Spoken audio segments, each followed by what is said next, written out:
ಇವತ್ತು ನಾವು ನಾಮುಚಿಲ್ಮೆಗೆ ಬಂದಿದ್ದೀವಿ. ನಾಮುಚಿಲ್ಮೆ ತುಮಕೂರಿಂದ 11 ಕಿಲೋಮೀಟರ್ ದೂರದಲ್ಲಿದೆ. ನಾಮುಚಿಲ್ಮೆ ಒಂದು ಪ್ರಕೃತಿ ಮಡಿಲಲ್ಲಿದೆ ಮತ್ತು ಉತ್ತಮ ಪ್ರವಾಸಿ ತಾಣ ಆಗಿದೆ. ನಾಮುಚಿಲ್ಮೆ ಏನಕ್ಕೆ ವಿಶೇಷತೆ ಇದೆ ಅಂತ ಗೊತ್ತಾ ನಿಮಗೆ? ನಾಮುಚಿಲ್ಮೆ ಬಗ್ಗೆ ಹೇಳಬೇಕು ಅಂದರೆ, ನಾಮುಚಿಲ್ಮೆ ರಾಮಾಯಣದ ಕಾಲಕ್ಕೆ ಹೋಗ್ಬೇಕಾಗತ್ತೆ. ರಾಮಾಯಣದಲ್ಲಿ ರಾಮ ನಾಮ ಇಟ್ಕೊಬೇಕಾಗತ್ತೆ.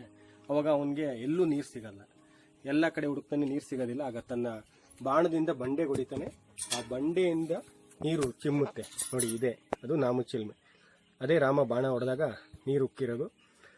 ಇದು ಪ್ರಕೃತಿ ಮಡಿಲಲ್ಲಿದ್ದು ವರ್ಷದ 365 ಕಾಲನೂ ನೀರಿಲ್ಲಿ ಬರ್ತದೇ ಇಲ್ಲ. ಈ ನೀರು ನೋಡಿ ಎಷ್ಟು ಸೊಗಸಾಗಿದೆ ಅಂದರೆ, ಮಿನರಲ್ ವಾಟರ್ಗಿಂತ ತುಂಬ ಪ್ಯೂರ್ ಆಗಿದೆ.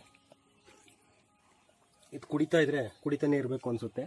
ಮತ್ತು ಇದರಿಂದ ಹಲವಾರು ನಿಮಗೆ ಗ್ಯಾಸ್ಟ್ರಿಕ್ ಸಮಸ್ಯೆ ಮತ್ತು ಹೆಲ್ತ್ ಇಶ್ಯೂಸು ವಾಸಿಯಾಗುತ್ತೆ. ನೋಡಿ, ನಾಮುಚಿಲ್ಮೆ ಪ್ರಕೃತಿ ಮಡಿಲಲ್ಲಿದೆ. ನೋಡಿ ಪ್ರಕೃತಿ ಎಷ್ಟು ರಮಣೀಯ ಸುಂದರವಾಗಿದೆ. ಎಲ್ಲಿ ನೋಡಿದ್ರು ಬರೀ ಹಸಿರು, ಗಿಡ ಮರ, ಹಕ್ಕಿಗಳ ಕಲರವ, ಪ್ರಾಣಿ ಪಕ್ಷಿಗಳು, ಜಿಂಕೆ. ಮಕ್ಕಳಿಗಂತೂ ತುಂಬ ಇಷ್ಟ ಆಗುತ್ತೆ. ಯಾಕೆಂದರೆ ಸಾವಿರಾರು ಜಿಂಕೆಗಳಿದ್ದಾವೆ ನೋಡಿ. ಜಿಂಕೆಗಳು ಎಷ್ಟೊಂದು ಜಿಂಕೆಗಳಿದ್ದಾವೆ.